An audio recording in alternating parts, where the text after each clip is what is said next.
ओम नमः शिवाय। हर हर महादेव। प्रिय भक्तजनों, आज हम सुनेंगे 16 सोमवार व्रत कथा। हमारे सनातन धर्म में व्रत और पूजा का विशेष महत्व माना गया है।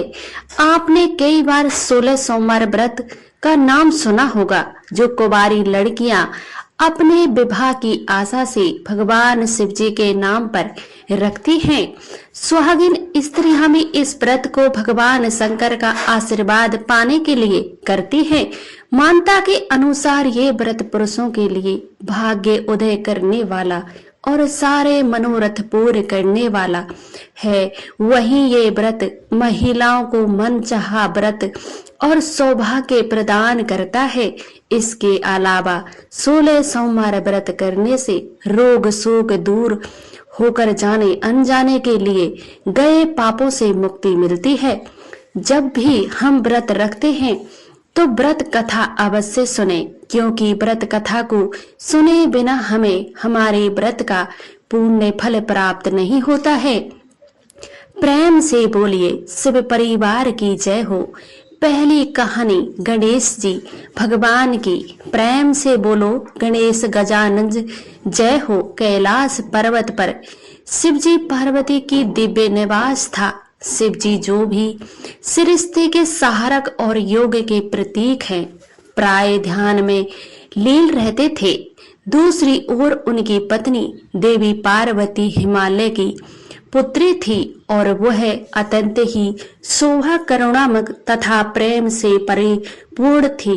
अथपि देवी पार्वती ईश्वर शक्ति का ही स्वरूप है, लेकिन उनके हृदय में एक विशेष इच्छा यह थी कि मैं भी मार्त की भावना का अनुभव करूं। पार्वती चाहती थी कि उनके पास एक पुत्र हो जो उनका सदा साथ दे और मैं उसके साथ ढेरों सारी बातें करूं, खूब दुलार करूं, प्यार करूं। जब शिव जी भगवान समाधि में लीन हो तब वह मेरे अच्छे से ख्याल रखे। तो एक दिन भगवान शिव जी अपनी साधना में लीन थे, तो पार्वती जी ने अपने शरीर से उतारे हुए हल्दी के उपटन को एक तंत्र करके एक सुंदर बालक की प्रतिमा बनाई और उस मूर्ति को अपने प्रेम और मार्त शक्ति से प्राण देकर जीवन दान दे दिया। वह बालक तेजस्वी था, जिसका रूप सौंदर्य और बहुत ही अद्भुत था। उसने पार्वती माता को प्रणाम करके कहा कि माता कहो क्या आज्ञा है। तो माता पार्वती ने उसे अपने बालक के रूप में स्वीकार किया और उससे कहा कि बेटा, तुम्हारा नाम गणेश है। गणेश बहुत ही आज्ञाकारी था। वह अपनी माँ के प्रति समर्पित था। उसकी बुद्धि और शारीरिक शक्ति अलौकिक थी और पार्वती के हृदय में भी अपने पुत्र के लिए खूब दुलार और स्नेह था। तो पार्वती माता कहने लगी कि बेटा, स्नान करने जा रही हूँ, तुम दरवाजे पर खड़े रहो। जाना कि किसी को भी अंदर मत आने देना, चाहे वो कोई भी हो।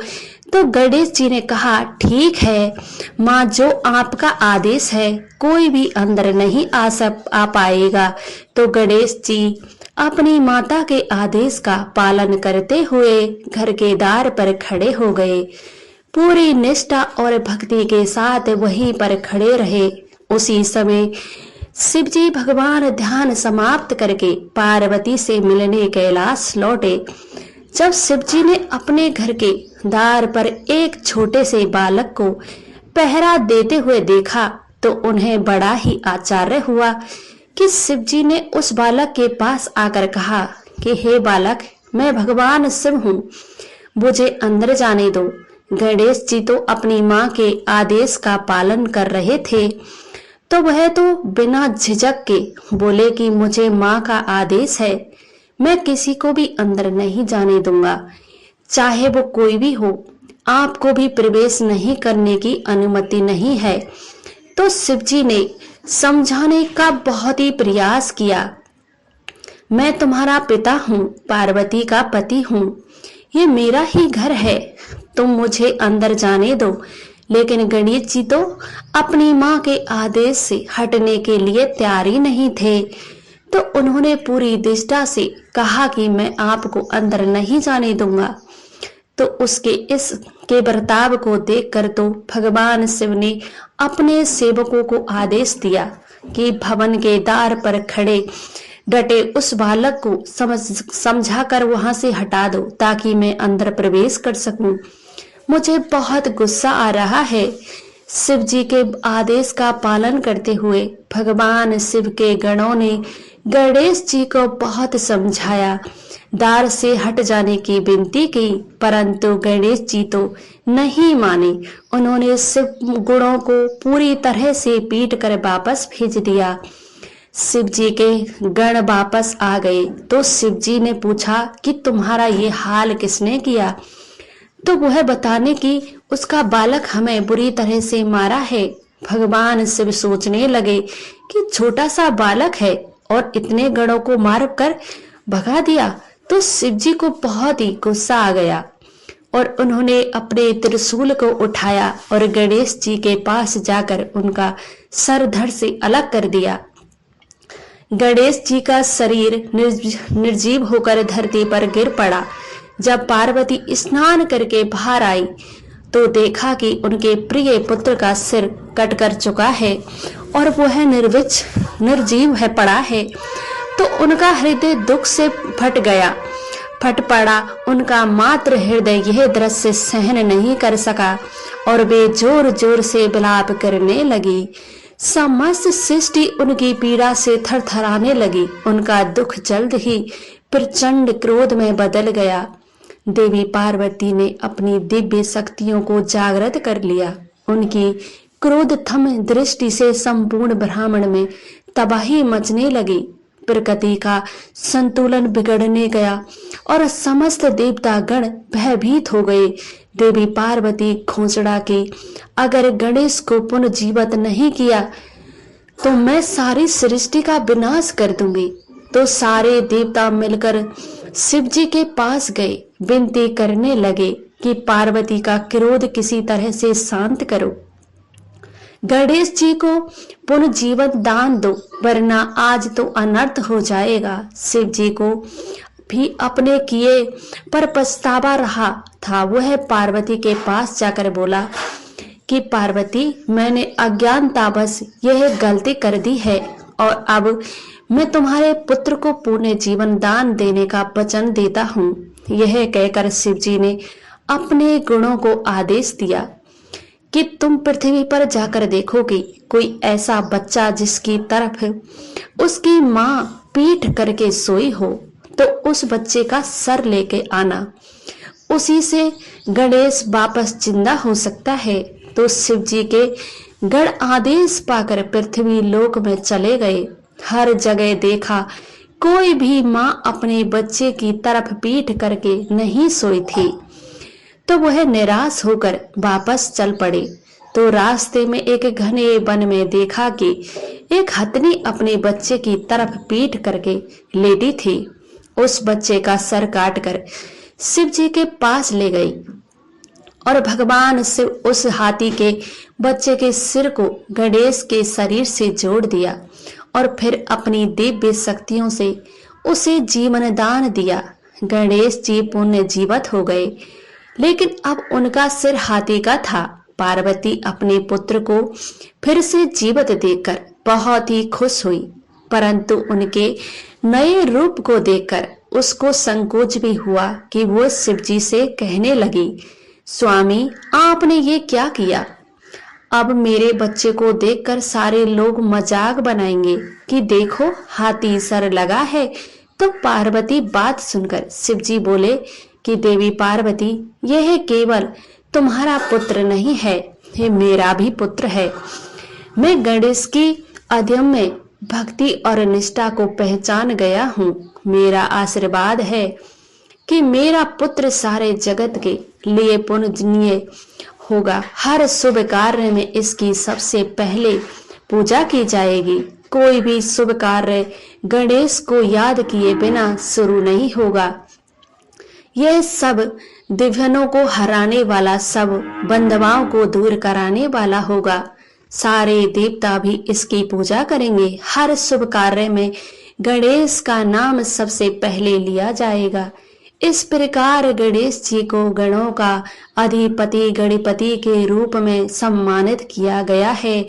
उन्हें ज्ञान, विवेक और बाधाओं को दूर करने वाले देवता के रूप में पूजा जाने वाला 16 सोमवार व्रत कथा। एक बार भोलेनाथ और माता पार्वती जी मृत्यु लोक में घूमने की इच्छा से आए हुए थे और घूमते घूमते शिवजी और गौरी विद्र के देश को अमरावती नामक नागरी में जहाँ पहुंचे, जो कि बहुत ही सुंदर थी। वहां जाकर उन्होंने देखा कि वह नगरी तो सभी प्रकार के सुखों से परिपूर्ण है। उस नगरी में एक बहुत ही सुंदर शिवालय था जो वहां के राजा ने बनवाया था। उस मंदिर में जाकर भगवान भोलेनाथ और पार्वती जी निवास करने लगे। एक दिन माता पार्वती जी ने भगवान से कहा कि हे प्रभु, आज तो मेरा मन कर रहा है कि हम दोनों चौसर पासा खेलें। तो भगवान शंकर ने कहा कि ठीक है, लेकिन हम दोनों खेलेंगे तो हमारी हार जीत का फैसला कौन करेगा। उसी समय मां पार्वती की नजर मंदिर के बूढ़े ब्राह्मण पर पड़ी, तो जो पूजा करने के लिए आया हुआ था।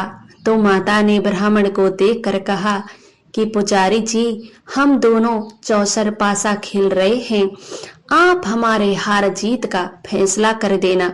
तो ब्राह्मण ने बिना सोचे समझे झट से कह दिया कि इसमें खेलने की कोई जरूरत नहीं है, इस खेल में तो भगवान भोलेनाथ ही जीतेंगे।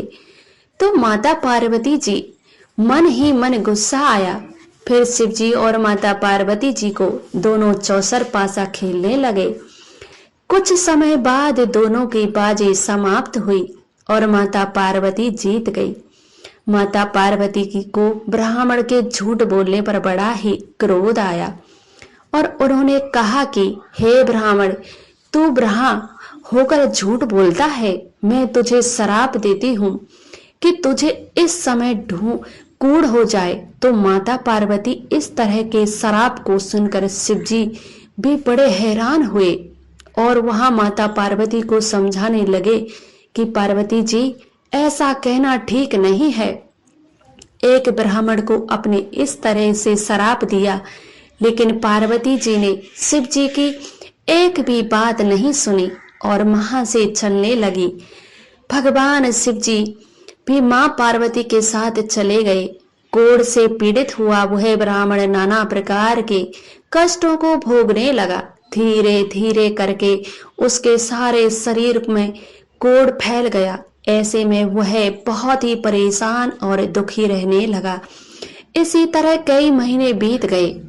एक दिन की बात है कि देवलोक की अप्सराएं शिव जी की पूजा करने के लिए उसी मंदिर में आई हुई थी। तो उनकी नजर उस ब्राह्मण पर पड़ी जो कोढ़ के कारण बड़ा ही कष्ट पा रहा था। उन अप्सराओं को उस पर दया आ गई। वे सारी उस पुजारी के जी के पास जाकर कहने लगी कि हे ब्राह्मण देवता, आप तो भले चंगे थे, हम हमेशा आती हैं पूजा करने के लिए, अब अचानक से आपको क्या हो गया? तो आपको इस तरह से पूरे शरीर में कोढ़ कैसे हो गए? बहुत कष्ट हो रहा होगा। तो अप्सराओं की बात सुनकर पुजारी ने हाथ जोड़कर कहा, मुझे पार्वती माता ने श्राप दिया है।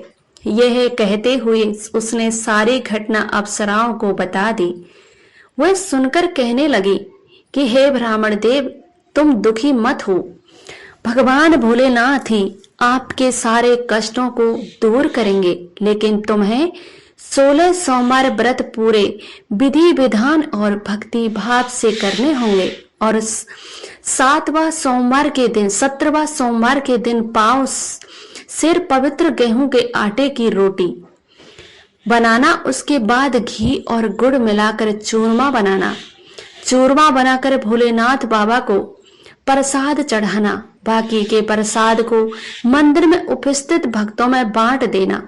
ऐसा करने से हमारी सारी मनोकामनाएं पूर्ण होंगी। ऐसा कहकर वे अप्सराएं मंदिर में पूजा करने लगी और पूजा समाप्त करके देवलोक को चली गई। अब ब्राह्मण भी पूरी विधि विधान से सोमवार व्रत करने लगा। ऐसे में भगवान भोलेनाथ की कृपा से ब्राह्मण का कूड़ झड़ने लगा। कुछ समय बाद भगवान शंकर जी और माता पार्वती जी फिर उसी मंदिर में पधारे। तब तक वह ब्राह्मण कोढ़ मुक्त हो चुका था। तो माता पार्वती को यह देखकर बड़ी ही हैरानी हुई और वह ब्राह्मण को बुलाकर पूछने लगी कि हे ब्राह्मण, तेरा कड़ कहाँ गया? तू तो भला चंगा है, मैंने तुझे श्राप दिया था। तो ब्राह्मण कहने लगा, मैंने तो 16 सोमवार के व्रत किए थे, उसी व्रत के प्रभाव से मैं कोढ़ मुक्त हो गया हूँ। ये सुनकर पार्वती माता बहुत ही प्रसन्न हुई और पुजारी से कहने लगी कि तुम मुझे 16 सोमवार व्रत की विधि बताओ। तो पुजारी जी ने सारी विधि पार्वती जी को बता दी। अब माँ पार्वती भी उसी दिन से 16 सोमवार व्रत करने लगी। लगातार 16 सोमवार तक व्रत किया। ऐसे में उनकी मनोकामना पूर्ण हो गई। उनके रूठे हुए पुत्र स्वामी कार्तिकेय जी इस पे ही माता के आज्ञाकारी हो गए। फिर एक दिन कार्तिकेय को अपना विचार परिवर्तन होने पर बड़ा ही आश्चर्य हो रहा था।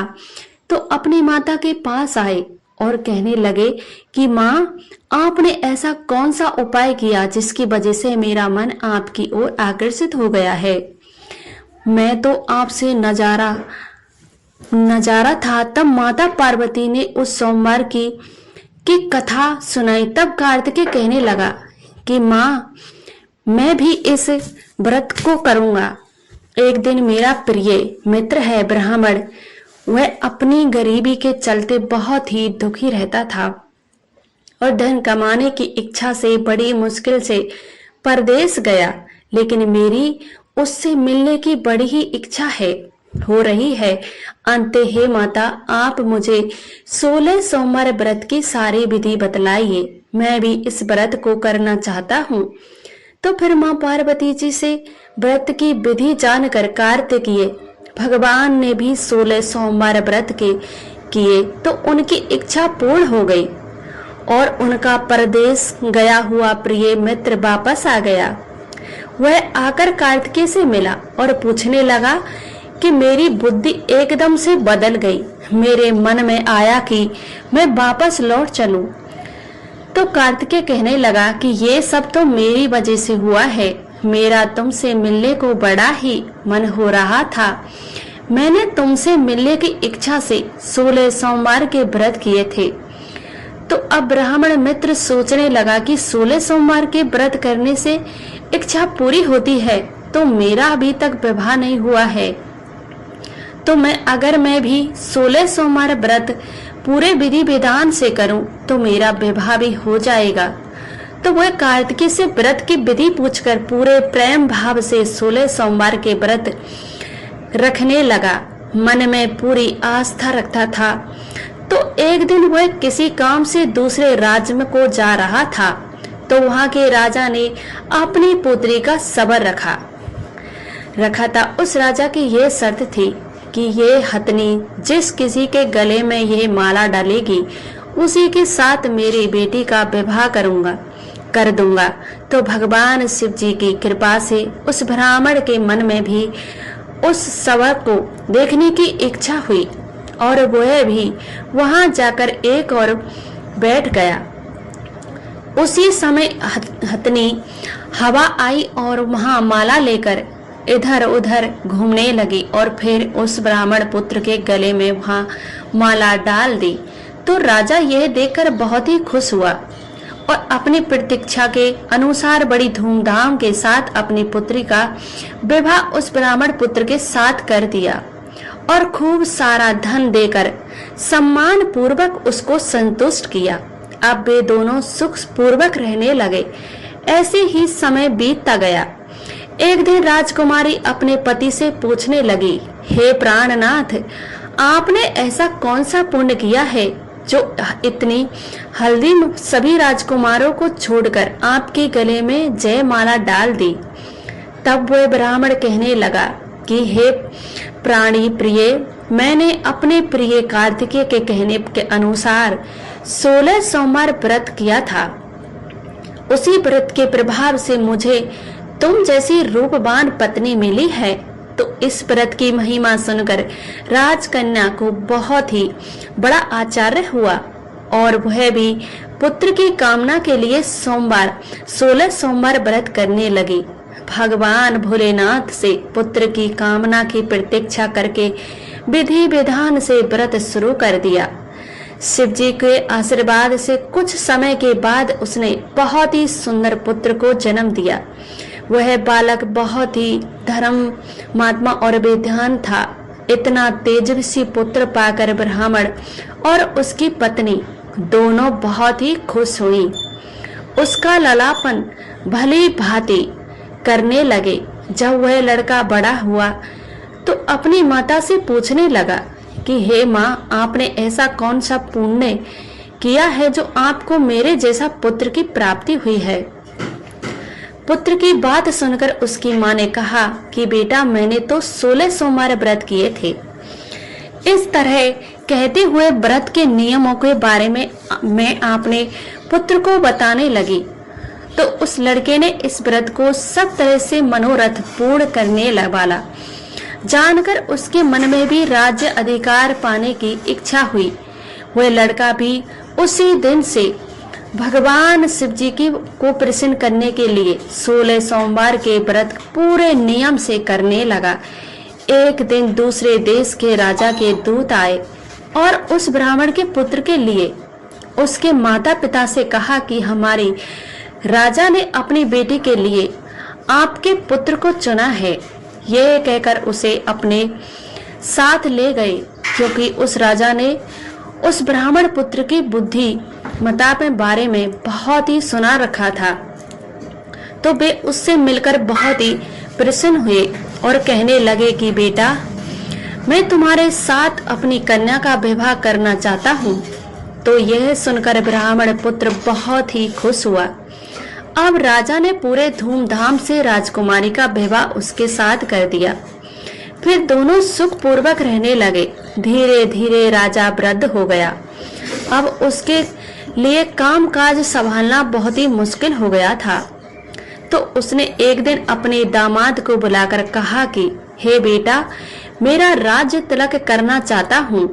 ये कहकर फिर शुभ मुहूर्त देखकर ब्राह्मण पुत्र को वहां राजा का घोषित कर दिया।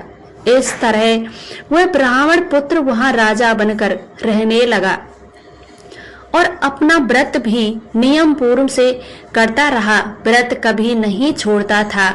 एक बार उद्यापन करके भी फिर से शुरू कर देता था। तो एक बार की बात है, राजा बने उस ब्राह्मण पुत्र का 17वां व्रत था। उसने अपनी रानी से कहा कि पूजा की सामग्री लेकर भोलेनाथ के मंदिर पर आ जाना, लेकिन रानी मंदिर नहीं गई। उसने अपने दास दासियों को पूजा की सामग्री देकर मंदिर में भेज दिया। तो राजा ने पूरी विधि विधान से भगवान शिव की पूजा की, लेकिन पूजा करके जब राजा वहां से जाने लगा तो वहां आकाशवाणी हुई और कहा कि हे राजा, तुम इसी समय अपनी रानी को राजमहल से निकाल दो। अगर तुमने ऐसा नहीं किया तो यह तेरा सर्वनाश कर देगी। तो इस वाणी को ये सुनकर राजा हैरान हो गए। उन्होंने तुरंत मंत्रियों से बैठकर बुलाया। आप बीती सुनाई तो मंत्री आदि सभी बड़े हैरान हुए, दुख के सागर में डूब गए। मन सोचने लगे कि जिस कन्या की वजह से इसे राज मिला है, उसी कन्या को छोड़ने की बात कर रहे हैं। कहीं राजा कोई चाल तो नहीं? ऐसे कैसे हो सकता है? लेकिन राजा ने आकाशवाणी का पालन करते हुए रानी को राजमहल से निकाल दिया। अब रानी दुखी हृदय से अपने भाग्य को कोसती हुई अपने राज्य से बाहर चली गई।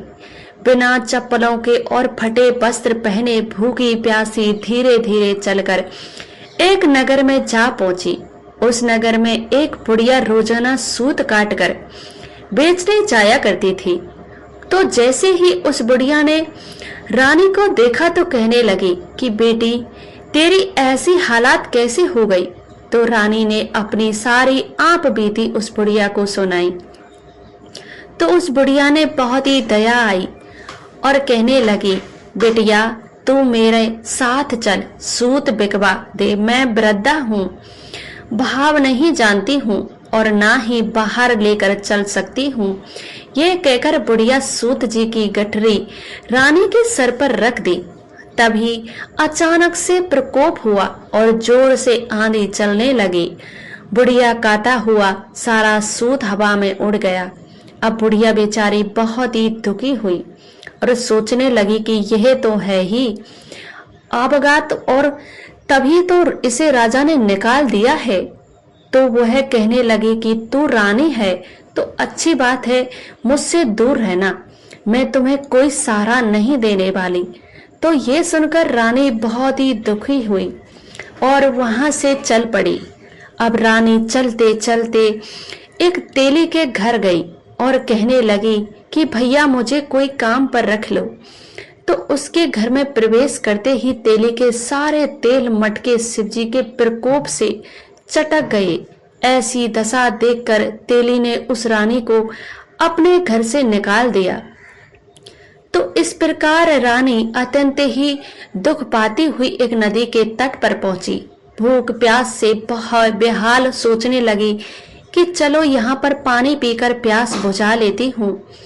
तो ऐसे ही वह नदी से पानी पीने लगी तो नदी का सारा पानी सूख गया। उसके बाद वह वहां से रोती हुई वन में चली गई। वहां जाकर उसने एक सरोवर देखा तो वह देखकर बहुत ही खुश हुई और पानी पीने के लिए सरोवर की सीढ़ियां से उतरने लगी। पानी पीने के लिए जैसे ही अपने हाथों को आगे बढ़ाए तो सरोवर का सारी पानी एकदम से गंदा हो गया। उसके अंदर अक्सर कीड़े तैरने लगे। तो रानी अपने भाग्य को कोसती हुई उसी गंदे जल को पीकर अपनी प्यास बुझाई और फिर आराम करने के लिए एक पेड़ की शीतल छाया में विश्राम करने के लिए लेटी। तो उस पेड़ की सारी पत्तियां जड़ हो गई। अब ऐसे ही रानी जिस पेड़ के नीचे जाती तो पेड़ की सारी पत्तियां अपने आप झड़ जाती। वन सनोवर और पेड़ों की ऐसी दशा देखकर गए चराते हुए गवालों ने गुस्से में आकर अपने स्वामी से सारी बात बताई कि यहाँ वन में आजकल एक महिला घूम रही है। जिस भी पेड़ के नीचे जाती है उसके सारे पत्ते झड़ जाते हैं और जिस बाग सरोवर में वह हाथ लगाती है सारा पानी गंदा हो जाता है। तो गौओं के लिए चारा है ना ही पानी है। तो यह सुनकर गोसाई बाबा को बहुत ही गुस्सा आया और गवालों को कहा कि तुम उसको पकड़कर मेरे पास लेकर आओ। तो गोसाई बाबा कहे अनुसार गवालों सा रानी को पकड़कर बाबा के पास ले आए। तो रानी के मुख की कांत और शरीर शोभा देखकर गोसाई बाबा जान गए कि यह कोई दोष से पीड़ित है, इससे इसकी कोई गलती नहीं है। ऐसा सोचते हुए गोसाई बाबा ने रानी से कहा कि बेटी, मैं तुमको पुत्री सम्मान रखूंगा, तुम मेरे आश्रम में ही निवास करो और तुम्हें किसी प्रकार का कष्ट नहीं होने दूंगा। तो गोसाई बाबा के ऐसे वचन सुनकर रानी को थोड़ी सी दिलासा मिली और वह वही आश्रम में निवास करने लगी। आश्रम में खाना बनाती, खाने में कीड़े पड़ जाते, पानी भरकर लाती तो पानी में गंदा हो जाता और उससे कीड़े ही कीड़े तैरने लगते। वह इस तरह से देखकर गोसाई बाबा भी बहुत ही दुखी हो गए और रानी से कहने लगे कि बेटे, तुझ पर कौन से देवता का कोप है? ऐसा तूने क्या कर दिया है जिसकी वजह से तेरी यह दशा हो गई है? तो बाबा की बात सुनकर रानी कहने लगी कि हे बाबा, मेरे पति ने मुझे शिवजी की पूजा करने के लिए शिवालय बुलाया था, लेकिन मैं इस पे ना जाकर मेरी दासियों को वहां पर भेज दिया। ऐसा कहकर रानी ने पूरी कथा बाबा को सुनाई। तो रानी की सारी बात सुनकर बाबा ने इस कोप से मुक्त होने के लिए रानी से कहा कि हे पुत्री, तुम 16 सोमवार के व्रत पूरे विधि विधान से करो। अब वहां बाबा की बात मानकर रानी 16 सोमवार के व्रत पूरे नियम से करने लगी। जब रानी के 16 सोमवार व्रत पूरे हुए और जब उसने 17वां सोमवार का व्रत किया और रोज की तरह भगवान भोलेनाथ का पूजन कर रही थी, तो भगवान जी के प्रभाव से राजा के मन में अपनी रानी का विचार उत्पन्न हुआ और वो सोचने लगे कि मेरी रानी को गए हुए कितना समय हो गया है, ना जाने बेचारी कहाँ कहाँ भटक रही हो गई। उसका तो मैं ही सहारा था और उसी की वजह से मुझे ये राज्य मिला था। मैंने पुराने समय की बात है, एक नगर में एक गरीब पुजारी रहा था। वहां शिव जी के मंदिर पुजारी जैसे ही तैसे अपना और अपने परिवार का पालन पोषण करता था। उस पुजारी के परिवार में उसकी पत्नी और एक छोटा सा पुत्र था। उसी तरह समय बीत रहा था।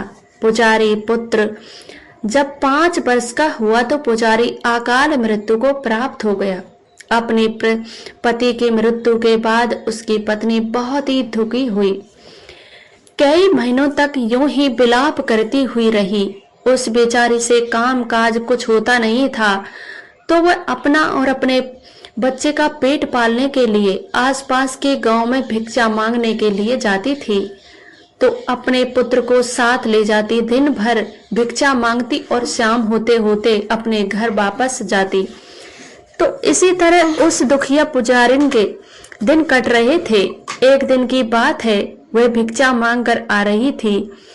नदी के तट पर एक छोटे से बालक के रोने की आवाज सुनाई दी। तो बालक का ईश्वर इतना करुण था कि वो अपने आप को रोक नहीं पाई। जल्दी से वह उस स्थान पर गई जहां से रोने की आवाज आ रही थी। तो वहां पर एक छोटा सा बालक बैठा था। उसने पूछा कि बेटा, तुम कौन हो और यहाँ पर किस लिए बैठे हो? वह बालक कुछ नहीं बोला, लगातार रोता रहा। तो उस पुजारिन से उसकी ये हालत देखी नहीं गई। उस बालक को अपने घर ले आई और उसे बड़ा ही पुत्र मानकर उसकी देखभाल करने लगी। दोनों इसी तरह अपनी माँ की देख रेख में बड़े हो रहे थे। एक दिन की बात है, पुजारी की पत्नी अपने दोनों पुत्रों को लेकर एक मंदिर पर गई। वहां पर सांडिल्य के ऋषि मिल गए। जब सांडिल्य ऋषि ने उस बालक को देखा तो अपने तेज से पहचान गए और पुजारन से कहने लगे कि ये बालक विदर्भ देश का राजकुमार है। इसके पिता युद्ध में मृत्यु हो गई थी। तब इसकी माँ इसे दर दर की ठोकरें खाती फिर रही थी। तो उसका भी एक दिन जंगली जानवरों को वध कर दिया। यह तो विदर्भ देश का राजकुमार है। सांडिल्य ऋषि की बात सुनकर पुजारी हाथ जोड़कर कहने लगे कि हे महाराज, मैं क्या करूं? राजकुमार भी है, मेरे घर की रूखी सूखी रोटी खाकर रहा है, तो मैं भिक्षा मांगकर अपना और इन दोनों बच्चों का पालन पोषण कर रही हूँ। तो दिन गरीब मेरे पति की मृत्यु ही सालों बीत गए हैं। तभी से मैं तो भिक्षा मांगकर ही गुजारा बसर करती हूँ। अगर आप हमारी गरीबी को दूर करने का कोई भी उपाय बताइए तो आपकी बड़ी कृपा होगी। तो उस पुजारिन की दीन वचन सुनकर सांडिल्य ऋषि को उन पर दया आ गई। तो सांडिल्य ऋषि ने कहने लगे कि अगर तुम प्रदोष व्रत करो तो तुम्हारी ये गरीबी दूर हो सकती है। तो गरीबी दूर का उपाय सुनकर पुजारिन के मुख में चमक आ गई और वहां हाथ जोड़कर कहने लगी, महाराज, मुझे प्रदोष व्रत की सारी विधि कथा बताइए। मैं अज्ञानी इसके बारे में कुछ भी नहीं जानती हूँ। आपकी बात सुनकर मुझे लगता है कि प्रदोष व्रत करने से अवश्य ही हमारी गरीबी दूर हो जाएगी। तो इस तरह वह पुजारिन शांडिल्य ऋषि से प्रदोष व्रत का सारा विधान जानकर उन्हें प्रणाम करके घर आ गई और फिर प्रदोष व्रत आने पर अपने दोनों पुत्रों के साथ प्रदोष व्रत रखने लगे। इस तरह कई महीने बीत गए। एक बार वे दोनों बालक वन में घूम रहे थे, तभी वहां पर गंधर्व कन्याएं और वे क्रीड़ा करने लगे। तो उन्हें देखकर पुजारी का बेटा तो घर आ गया, लेकिन राजकुमार उन्हें देखकर वहीं पर रुक गया। उन्हें गंधर्व कन्याओं में कन्या थी, उसका नाम था असुमति। असुमति राजकुमार को देखते ही उस पर मोहित हो गई और राजकुमार की असुमति की तरफ आकर्षित हुआ। वे दोनों काफी देर तक बातचीत फिर हुई। असुमति अपने सखियों के साथ चली गई। राजकुमार भी घर आ गया। उधर राजकुमारी ने घर जाकर अपने माता पिता को राजकुमार के बारे में बताया। तो दूसरे दिन राजकुमार फिर उसी जगह पहुंचा तो असुमति भी अपने माता पिता को लेकर वहां पर आई हुई थी। तो राजकुमार को देखकर असुमति ने अपने माता पिता को उस राजकुमार से मिलवाया। तो राजकुमार को देखते ही असुमति के पिताजी ने उसे पहचान लिया और कहने लगे कि बेटा, आप तो विंध्यम नगर के राजकुमार हो, आपका नाम तो धर्मगुप्त है। तो यह सुनकर राजकुमार की खुशी का कोई ठिकाना नहीं रहा। उसे बचपन से जानने वाला कोई मिल गया है तो उसकी आंखों में खुशी के आंसू आ गए। तो असुमति के पिता ने उसे गले लगाते हुए कहा कि बेटा, तुम मुझे बहुत ही पसंद हो और मैं अपनी राजकुमारी असुमति का विवाह तुमसे कराना चाहता हूँ। अब तुम बताओ, तुम्हारी क्या मर्जी है। तो राजकुमार ने स्वीकृत दे दी कि फिर शुभ मुहूर्त देखकर दोनों का विवाह संपन्न हुआ। बाद में राजकुमार ने गंधर्व की विशाल सेना के साथ विदर्भ पर हमला किया और घमासान युद्ध करके वहां पर विजय प्राप्त कर ली और फिर अपनी माँ, भाई और पत्नी को लेकर महल में सुखपूर्वक रहने राज करने लगा। एक दिन असुमति राजकुमार पूछने लगी कि इन सब बातों के पीछे क्या कारण है। आप इतने छोटे से थे तब आपको राज से बाहर कर दिया था, उसके माता पिता की मृत्यु हो गई थी और फिर ये चमत्कार कैसे हुआ। असुमति की बात सुनकर राजकुमार जीवन की सारी कठिनाइयों और परेशानियों के बारे में बताने हुए यह भी बताया कि मैंने प्रदोष व्रत किया था। प्रदोष व्रत का महत्व बताए हुए राजकुमार ने कहा, प्रदोष व्रत का फल तुम्हारे सामने है। यह कहकर भोले शंकर का धन्यवाद करने लगा। फिर पूरे राज्य में ढिढोरा पिटवाया कि हर स्त्री पुरुष प्रदोष व्रत रखकर भगवान भोलेनाथ शंकर की पूजा आराधना श्रद्धा भाव से करें, कहते हुए कि उसी दिन से प्रदोष व्रत की प्रतीक्षा और महत्व बढ़ गया। मान्यता के अनुसार लोग ये व्रत करने लगे। कई जगहों पर अपनी श्रद्धा के अनुसार स्त्री पुरुष दोनों ही ये व्रत करते हुए इस व्रत को करने से मनुष्य के सभी संकट और पाप नष्ट होते हैं। ये असीम फलों की प्राप्ति होती है। इस तरह प्रदोष व्रत करने से पुजारन और उसके बेटे की गरीबी दूर हो गई और राजकुमार को अपना खोया हुआ राज मिल गया। हे भोलेनाथ शंकर, जो भी सिख भक्त प्रदोष व्रत आपकी इस कथा को सुनाए या होकारे भरे, उसकी सारी मनोकामनाएं पूर्ण करना। बोलो शिव गौरी गणेश कार्तिकेय की जय हो। जय हो भोलेनाथ की। हर हर महादेव। भक्तजनों, आपसे मैं एक ही रिक्वेस्ट है कि मैं ऐसी ही वीडियो इस चैनल पर आपके लिए लाती हूँ। आप इस चैनल को सब्सक्राइब कर लीजिए, एक प्यारा सा कमेंट कर दीजिए।